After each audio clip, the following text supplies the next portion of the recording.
Hey there, everyone. Ashley Bullington here, and welcome into the Campfire. This week, we're deep diving into 7-5A Division One, and it's a pretty good district, if you ask me. Let's get it started with introducing you to these teams in our film session, presented by Cricket Wireless.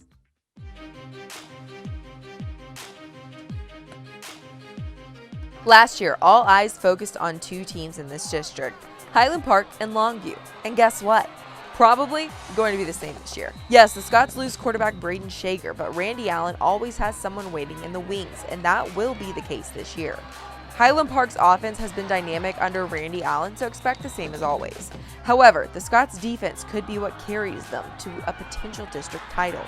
Jack Curtis and George Wright lead a solid front seven that should hold their own in district play. However, the Lobos have arguably the best player in the district and receiver Jalen Hale, who was the newcomer of the year last season and is just a junior. He's a terrific athlete as he plays free safety as well, which could make Longview the favorites. As for the rest of the district, McKinney North can always be counted on to put up points, but this year, defense may be the name of the game for the Bulldogs. Dylan Frazier is a beast on the defensive line, and with Marquise Alexander in there as a linebacker, McKinney North may be able to shut teams down this season. Sherman finished tied for second last year, but with a ton of talented seniors graduating, they may take a step back this year. A fun team to watch this year will be Wiley East. The Raiders were winless in district play last year, but a lot of attention will be paid to dual threat quarterback Terrell Washington. If the junior can get some blocking, expect Wiley East not only to win a few games, but to compete for a postseason spot. West Mesquite may struggle to get some wins in district, but expect Frank Sandoval's team to compete. And at Tyler, they have a core of junior wide receivers that will be hard to guard as they push for a potential playoff spot. The film session is presented by Cricket Wireless. Smile, you're on Cricket. I'm really looking forward to that Highland Park Longview game. These teams in 7-5A Division One are some really solid ones, and they are led by really phenomenal players. And we'll see some of those on our Players on the Rise. One of the best players in this district, McKinney North's Dylan Frazier, can dominate a game on both sides of the ball. At 6'5", 235 pounds, there aren't too many offensive linemen that are going to stop Frazier when he decides to go after the ball carrier. And then, as a tight end, Frazier is a huge target and a quarterback's dream when flushed from the pocket. He was a second-team All-District on offense and defense and has interest from Baylor, Oklahoma State, and SMU, among others. If you're looking for another monster on the defensive line, look no further than Highland Park's Jack Curtis. A first-team All-District selection as a junior, Curtis got to the quarterback on a consistent basis. In a playoff game against Frisco Independence, Curtis terrorized D1 quarterback Braylon Braxton all night long. He will be the driving force behind the Scots B this year, and he has a lot of D1 interest as well. On offense, Wiley East feels they've caught lightning in a bottle with quarterback Terrell Washington Jr. He's a true dual threat for the Raiders because if the pocket breaks down, he's gone. On the ground as a sophomore, Washington ran for over 600 yards and 5 touchdowns. New head coach Marcus Gold feels his junior quarterback's passing skills will improve drastically this year. Highland Park's John Rutledge was second-team All-District as a receiver last year, but could be the Scots' main target in 2021. He made it easy for former Highland Park QB Braden Shager to put up stats, as Rutledge used his track speed to get open time and time again. These players are phenomenal. Now it's time to meet one of the men who lead these young men to victory as we introduce you to the new head coach of Wiley East, Marcus Gold, in our Media Day segment.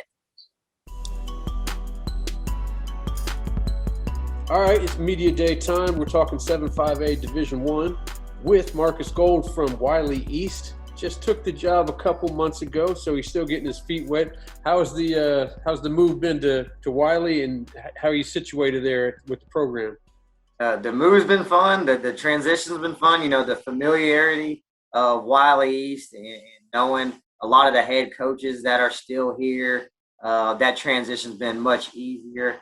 But moving all the way from East Texas all the way back to the Metroplex with a 4-month-old little baby, it's definitely been a busy 2 months.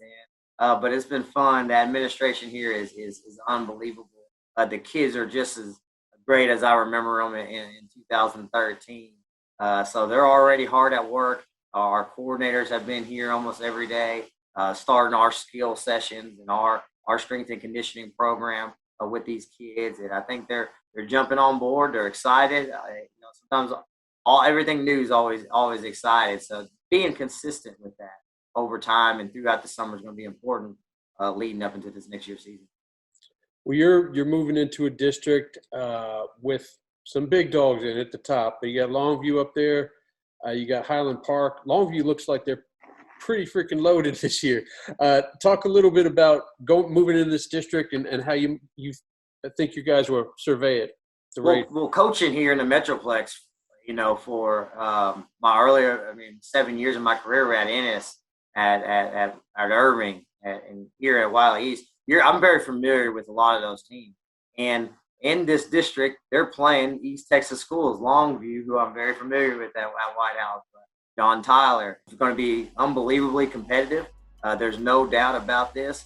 But I wouldn't have never taken this job if I didn't think that we could compete here. We have the kids that can compete, and it's going to be important for us as coaches to get them on an even playing field and us to come up with a great game plan week in and week out. Well, that's perfect. Hey, I hope your first season here is a successful one. Good luck when you guys get started, and thank you for joining us. Yes, sir. I appreciate you having me. Thank you.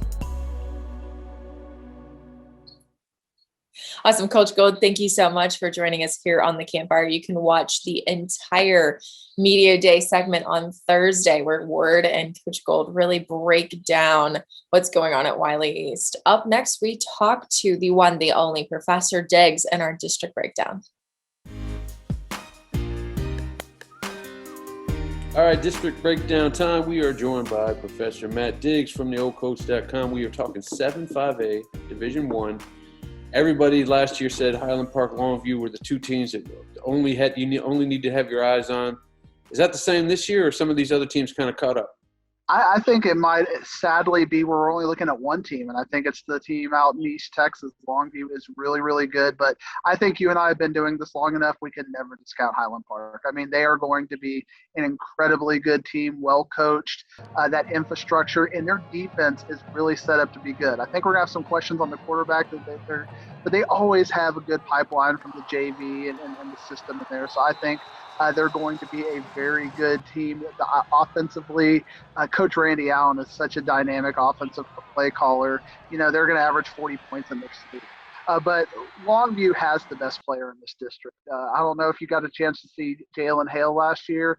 I mean, he was just an all-star, a highlight reel of catches. And I know you love highlight reels. And he's someone, even though he's not in our quote-unquote area, you still get him on because he's making SportsCenter highlights as a sophomore, one-handed catches. What are we looking at in the lower tiers there? I mean, we still got 2 playoff spots to fight out through. I know McKinney North usually always puts out a crazy offense and lacks a little bit on defense. So is that kind of the same there with McKinney North?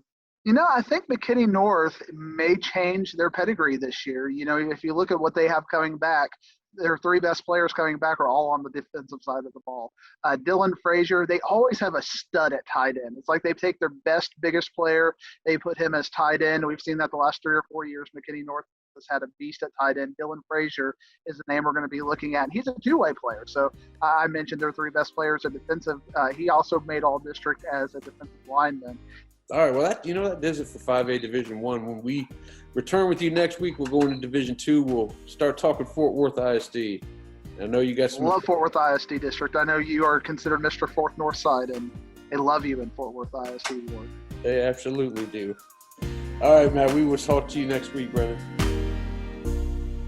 That's all we have for this week's episode of The Campfire. You can catch content all week long on our social media profiles. We've got Facebook, Instagram, Twitter, and YouTube. That'll be bringing you content on District 7-5A Division I all week long. Next week, we're going to move into Division II for 5A. But until then, I'm Ashley Bullington, and thank you for watching The Campfire.